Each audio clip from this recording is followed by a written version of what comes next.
심리학 그 자체는 사실 힐링하려는 의도성이 전혀 없는 거죠. 인간을 낱낱이 있는 그대로 다 보여주거든요. 심리학 작가이자 심리학 강사로 활동하고 있는 허용회라고 합니다.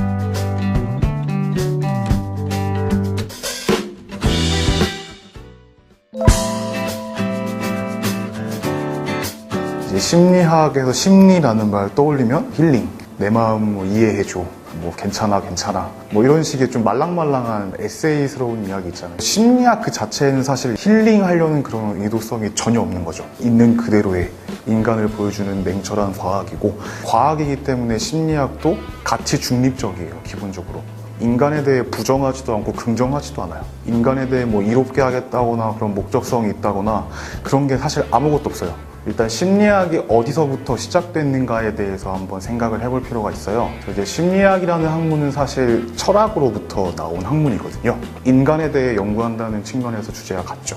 사랑, 이성, 우정. 근데 이제 철학과 심리학이 다른 점은 방법론이 달라졌다는 거죠. 철학에서는 인문학적인 방법으로 사색을 한다든가 그런 식으로 연구를 한다면, 심리학에서는 이제 자연과학적 방법론을 채택해서 사랑에 대해 연구를 한다 그러면 사랑을 어떻게 측정할 것인가, 어떻게 이제 통계적인 분석을 할 것인가, 자연과학적 방법론을 쓴다는 것 때문에 일단 심리학이 과학이다라고 이야기를 할 수가 있는 거죠. 저는 이랬으면 좋겠어요. 대중들이 심리학을 볼 때 심리학과 심리학자를 좀 분리했으면 좋겠어요. 그래서 심리학이라는 학문 자체는 이제 있는 그대로의 인간을 보여주는 냉철한 과학이고, 이제 심리학자는 이제 어떻게 인간에게 이롭게 쓸 건지 주관적으로 선택하고, 그런 것들이 심리학자한테는 들어갈 수 있거든요.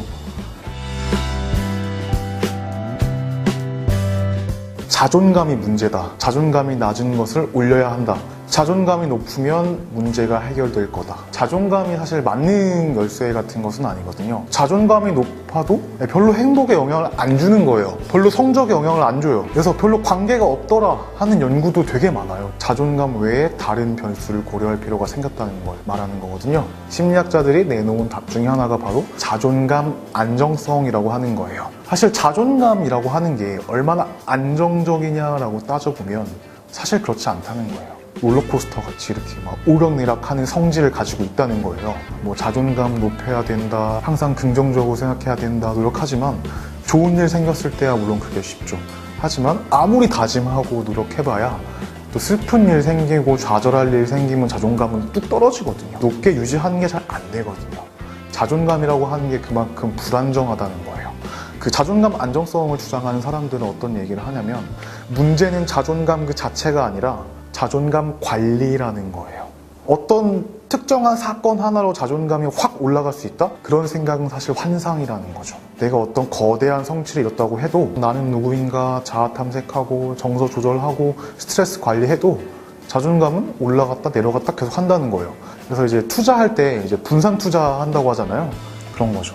자존감을 분산 투자라는 거죠. 자존감을 높이는 사건들을 최대한 많이 발굴해서 내 곁에 두고, 낮추는 사건들은 최대한 물리치는 방향으로, 어떤 한두 가지 영역에서 자존감이 타격을 받더라도 나머지 나를 지탱해주는 자존감 영역들이 있도록, 그래서 내 자존감 수준이 비교적 안정적으로 유지가 되도록. 그래서 자존감이 높다고 해도 자존감 안정성이 낮은 사람이 있어요. 그 사람은 불안불안한 거죠. 어떤 특정한 대상에 대해서, 특정 하나 영역에 대해서만 내 자존감을 다 내걸고 있다. 그럼 그 분야에서 타격받았을 때 자존감은 회복이 안 되는 거죠. 자꾸 다른 사람들과 비교하니까 내가 너무 위축돼요, 열등감을 느껴요, 그렇게 얘기했을 때 멘토, 자기계발서, 힐링 그런 담론에서 어떤 조언을 해주냐면, 다른 사람과 비교하지 마세요 라고 이야기를 하거든요. 너는 너 자신만의 삶을 살아, 이렇게 이야기를 하는데, 사실 심리학자의 입장에서는 그렇게 말을 할 수 없거든요. 심리학자라면 이렇게 이야기를 해야 돼요. 비교해도 된다.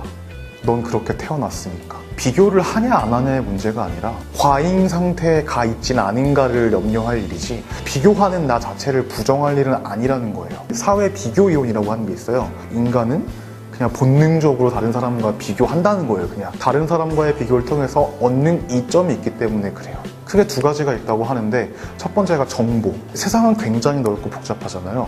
그래서 개개인이 일일이 다 알아보고 대처하고 그러기엔 너무나 감당이 안 돼요. 그래서 다른 사람들의 케이스들을 참고하면서 나는 이렇게 하면 안 되겠다라든가 이렇게 해야겠다라든가 정보를 얻을 수가 있잖아요. 정보 습득 차원에서 비교는 반드시 있어야만 하는 거고, 우리가 매 순간 하고 있는 거고요. 그리고 또 한 가지는, 사람은 이제 사회적 동물이라고 하잖아요. 집단에 어울려 다 같이 지내고 막 소속감을 느끼고 그렇게 살아야만 하는데, 다른 사람과 비교를 해서 그 사람과 나 사이의 차이점을 줄이고 공통점을 늘리는 방향으로 가야 집단에 동화되기가 더 쉽겠죠. 그래서 비교를 하지 말라, 비교하는 게 잘못됐다라고 얘기하는 건 말이 안 되는 거예요. 그리고 비교한다고 해서 언제나 한 방향의 결과가 나오는 것만은 아니잖아요. 뭐 열등감을 느끼고 위축될 수도 있지만 동기부여를 할 수도 있거든요. 저 사람처럼 되고 싶다라고 꿈을 가질 수도 있고요. 그래서 심리학자의 관심사는 그런 거죠. 어떤 상황, 어떤 조건에서 그런 비교의 효과가 달라지냐는 거예요. 상향 비교를 할 때, 그러니까 나와 잘난 사람과 비교를 할 때 좋은 쪽으로 효과를 보려면 어떤 변인이 필요하겠느냐는 거예요. 심리학자 로그드와 쿤다, 그 사람들이 얘기했던 게 두 가지인데, 하나가 자기와의 관련성, 또 하나가 획득 가능성이라고 하는 거예요. 자기와의 관련성은 이제 내가 비교하려는 대상이 나하고 얼마나 비슷한 목적을 가지고 있고 비슷한 공부를 해왔는가, 그게 맞아야만 기본적으로 긍정적인 효과가 나온다는 거예요. 회계학과 학생들하고 사범대 학생들을 이렇게 모집을 했어요.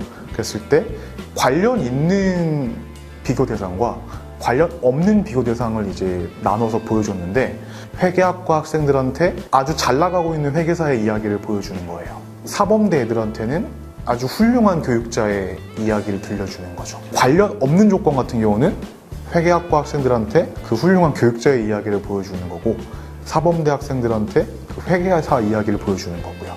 그랬을 때 이제 실험 결과를 보면 나하고 관련 있는 사람의 이야기를 봤을 때가 관련 없는 사람의 이야기를 봤을 때보다 긍정적인 동기부여가 더 높아요. 나하고 관계 있는 사람이어야 한다는 거죠. 그리고 두 번째가 이제 획득 가능성이에요. 내가 지금부터 충분히 노력하면 따라잡을 수 있는 위치에 있는 상대를 비교 대상으로 삼아야 한다는 거예요. 그래서 그 실험에서는 이제 어떻게 했냐면, 대학생들 대상으로 했는데 1학년 학생과 4학년 학생을 모집을 했어요. 그리고 그 모든 학생들한테 똑같은 인물의 이야기를 보여줘요. 대학생으로서 이룰 거 다 이룬, 잘생겼고 공부도 잘하고 성격도 좋고 학생회장도 해보고 대기업 취직도 하고 꿈에 그리는 엄친아 같은 대학생의 이야기를 들려줬을 때 1학년과 4학년이 반응하는 것이 달랐다는 거예요. 1학년 같은 경우는 긍정적으로 변했어요. 근데 4학년들은 오히려 긍정적인 정서가 떨어졌어요. 그 차이가 뭐냐 하는 거예요. 그게 바로 획득 가능성이라고 하는 건데, 1학년 같은 경우는 앞으로 이제 뭐 시간도 많은데 노력하면 나도 언젠간 할 수 있겠지 해서 고문도 했던 거예요. 근데 4학년들은 졸업이 코앞이잖아요. 난 이제 끝났는데, 난 시간 없는데, 그래서 더 위축된 거죠. 비교해봐야 어차피 이룰 수 없는 꿈이니까. 자기계발서의 보통 문제가 뭐냐면, 크게 두 가지만 이야기를 하고 싶은데, 첫 번째는 너무 시키는 게 많다는 거예요. 고정관념을 깨라, 긍정적인 마인드를 가져라, 실패에 뭐 두려워하지 말아라. 시킨 게 너무 많으니까 생각이 일단 안 나요. 까먹어요. 인간의 단기 기억은 보통 이제 뭐 매직 넘버 7이라고 숫자 7개 이상은 한 번에 못 외운다는 거예요. 그만큼 용량엔 제한이 있거든요. 그래서 피곤하죠. 인간이라는 존재는 원래 인지적 구두쇠라고 하거든요. 원래 좀 복잡하고 이성적이고 막 그런 생각 원래 좋아하지 않아요. 편한 생각, 쉽게 사고하는 걸 좋아해요. 그래서 인간이 고정관념이나 편견 같은 것들을 만들어내는 거거든요. 평소에 어떤 모습을 한 사람들은 이러이러한 경향이 있더라라고 고정관념을 만들어두면 살면서 그런 사람 만났을 때 이렇게 행동하겠지라고 쉽게 예측하는 게 가능해지잖아요. 정신적 에너지의 소모가 덜 하거든요. 자기계발서는 그런 인간의 본성이 어떻게 보면 위배하고 있는 거죠. 두 번째로 말하고 싶은 것은 이제 용어의 문제예요. 굉장히 모호한 용어예요. 자기계발서에서 이제 자주 등장하는 용어들이 뭐 성공, 뭐 창의성, 비전 막 이런 것들이잖아요. 근데 그 용어가 말하는 게 도대체 뭐냐는 거예요. 사실 심리학자들은 굉장히 쪼잔한 사람들이거든요. 인간의 마음이라고 하는 것은 눈에 보이지도 않고 맛도 빛깔도 형태도 색깔도 아무것도 없거든요. 그런 불확실하게 짝이 없는 것을 연구를 해야 되기 때문에 기본적으로 심리학자가 어떤 연구를 할 때는 태도가 굉장히 쪼잔하고 섬세하고 자세해질 수밖에 없어요. 예를 들어 사랑 같은 경우만 해도 지구상에 있는 인간들의 수만큼이나 정의가 많을 거예요. 과연 그 가운데 뭐를 진짜 사랑의 정의로 삼을 수 있겠냐? 그게 뭔지 모르니까, 합의가 안 되니까. 심리학자는 어떤 용어에 대해서 언급을 할 때 굉장히 조심하거든요. 그래서 자기계발서의 저자들이 그런 용어들을 남발하는 게 별로 좋게 보이지 않아요. 주관적이라는 거예요. 어떤 엄격한 데이터에 뒷받침받는 용어가 아니잖아요. 문학책 같은 경우라면 그래도 괜찮을지도 모르겠어요. 근데 자기계발서는 실용서적이잖아요. 실용서적이면 더욱더 정확하고 엄격하게 써야죠. 그래야 일상에 바로 적용할 수 있죠.